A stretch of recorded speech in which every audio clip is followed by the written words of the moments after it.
video, we'll discuss the Weirwood Mansion in the main line of Pennsylvania. Henry Augustus Berwind was the vice president of the Berwind-White Coal Company led by his brother, Edward J. Berwind, after his oldest brother, Charles Berwind's death.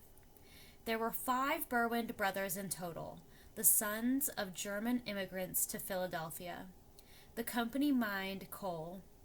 A member of the Fashionable Art Club of Philadelphia, he was married to Lillie Margaret Graham. His given name was Henry, although he almost exclusively used Harry. He was one of the younger Berwind brothers. His grave marker is the sculpture Aspiration by Philadelphia artist Harriet Whitney Frischmuth. He was born in 1859 and died in October 1932. His wife, Lillie Margaret Graham Berwind, was born in 1861 and lived until 1955. She was a Red Cross volunteer. She was a key person in the formation of Red Cross branches as they changed from chapters in the Philadelphia area. She was a canteener during World War I and was elected to the chapter board in 1933. She was chair of the Home Service Corps, later called the Social Welfare Aides, and served on many committees over the years. She was a chapter vice chairman, member of the executive committee, and the advisory board on the Home Service Corps. Through her service, we see the example of American noblesse oblige. She was married to coal executive Harry Berwind, and they appear to have had no children. The original owner of the Weirwood land was Fayette R. Plumb, owning 24 acres in 1900.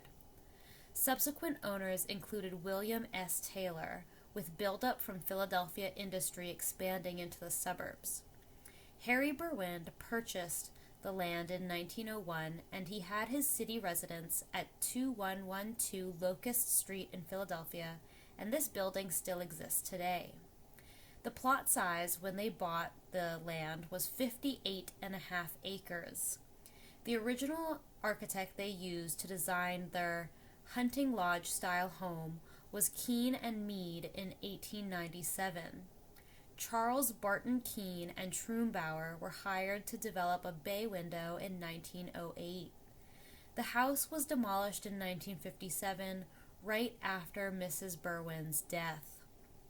The Berwind Natural Resources Corporation, or BNRC, is now an Appalachian-based land and resource management company with diversified mineral ownership in Pennsylvania, Kentucky, Virginia, and West Virginia, spanning the old Berwind and Windbur mines. BNRC owns nearly 400 million tons of coal reserves and in excess of 150 million board feet of standing timber. BNRC's combined natural gas reserves through royalty and working interest ownership investments exceed 25 billion cubic feet. Despite these national resources, the United States remains dependent on international oil. There is also the Windbur Trolley Graveyard, which contains a lot of material resources, but to date has not been used in any sort of extensive recycling effort. The Berwind mines largely closed by 1962. Having learned the ropes of coal mining in Clearfield County in the 1800s, the Berwind brothers brought their experience to the Somerset-Cambria County line in the 1890s and constructed Windbur, which is Berwind transposed. The Berwind-White Coal Mining Company opened Eureka No. 30 mine in 1897, followed by No. 31 and No. 32.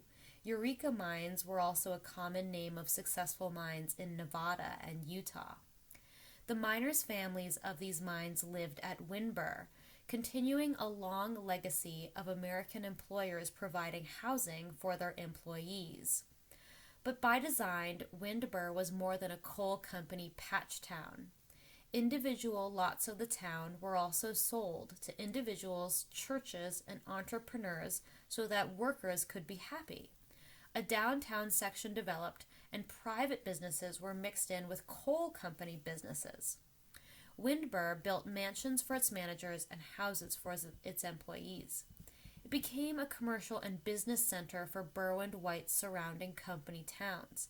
Eureka numbers 33, 34, 35, 36, 37, 38, 39, 40, 41, and 42.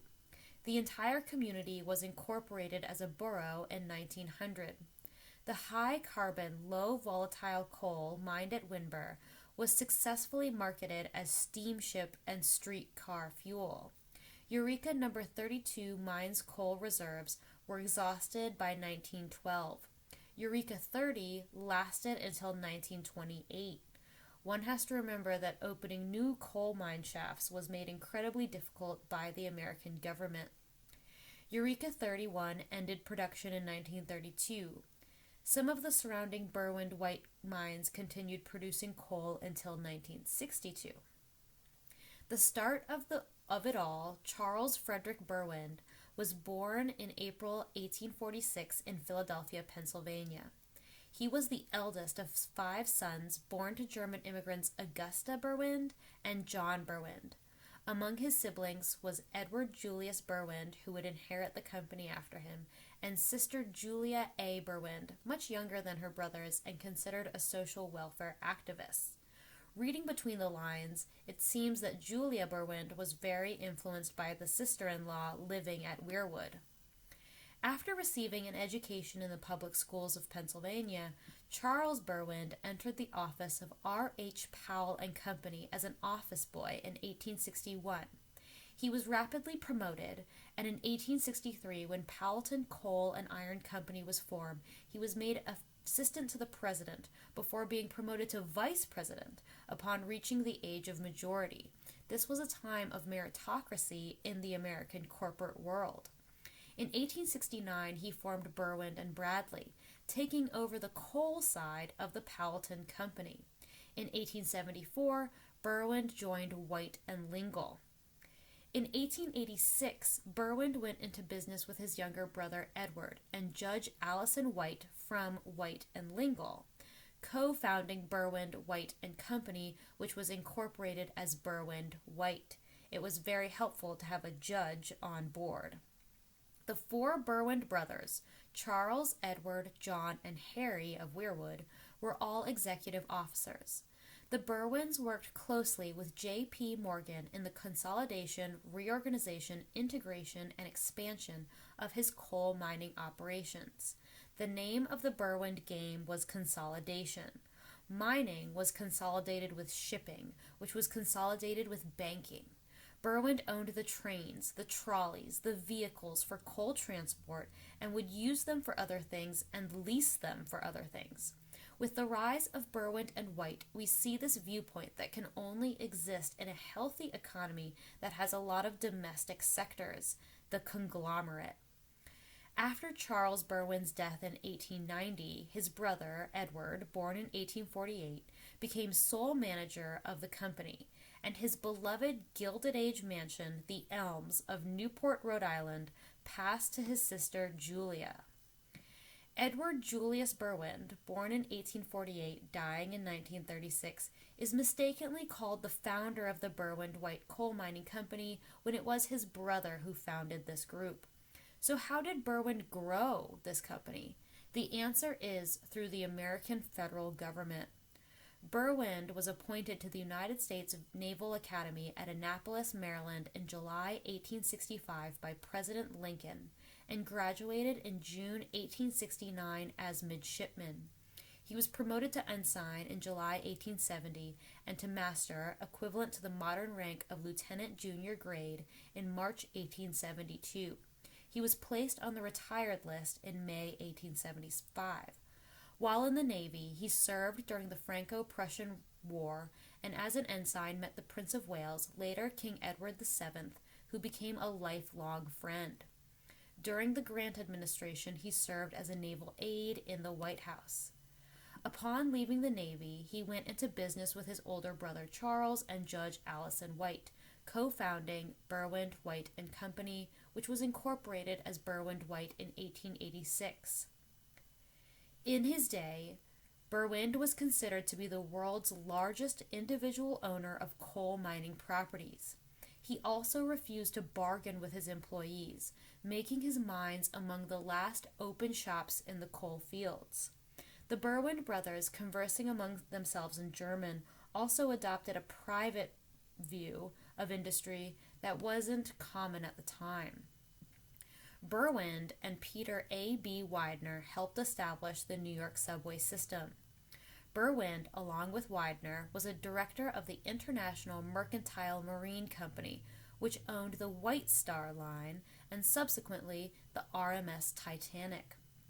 Berwind controlled the steamship business in New York and Philadelphia and supplied much of the coal used by the ships of the United States Navy, relying upon his government contacts. After his brother's death in 1890, Edward became sole manager of the company. Instead of being buried by his beloved Elms Mansion, he was buried in West Laurel Hill Cemetery in Ballackinwood, Pennsylvania, along with his wife, in a mausoleum modeled after the Tower of the Winds in Athens that was designed by Horace Trumbauer, the architect of the Elms, his summer home in Newport, Rhode Island. Trumbauer would also work on Weirwood, but unfortunately Weirwood was demolished. Edward Berwind was married to Anita Hickman, the daughter of Cheney Hickman, a government director of the Bank of the United States. Anita was born in Argentina, where her family fled after her father committed financial fraud. She was born in 1852 and died in 1922. Together, they were the parents of 4 daughters, 2 of whom married into the European aristocracy. Anita Berwind was born in 1875, and she married Robert Early Strawbridge Sr., the chairman of Strawbridge and Clothier, in 1895. She died in 1942, and unfortunately Strawbridge's has gone bankrupt.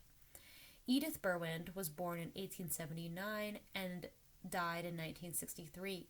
She was married to Baron von Kleist of Geneva, Switzerland, and she became a baroness. Gertrude Berwind, born in 1881 and dying in 1929, married Ruprecht Baron Bocklen von Bocklensow in 1900. They divorced in 1920, and she was the first American woman to renounce a foreign marriage after the World War. This, of course, was World War I. Frederica Vesta Berwind was born in 1884 and lived until 1954.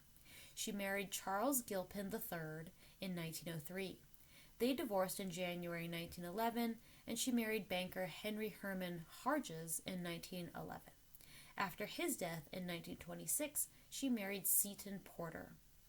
Edward Berwind died of Bright's disease at his residence in Philadelphia on December 4, 1890. His widow died at the home of their youngest daughter, Frederica, in Paris in April 1922. Turning to the sister and the homeowner of the beautiful Elms, Julia was born in Philadelphia in 1865. She was noted for driving herself about town, which was unusual for women in general and for women of her class in particular. She was also known to invite local children to the estate for cookies and milk. Although members of high society generally cut back on their extravagant lifestyles due to the Depression and World War II, Julia Berwind maintained a full staff of 40 servants at the Elms estate in Newport, helped no doubt by many coal contracts by the United States government. Julia died in Newport, Rhode Island in 1961. After her death, the Elms was purchased by the Preservation Society of Newport County so it could be preserved and open to the public.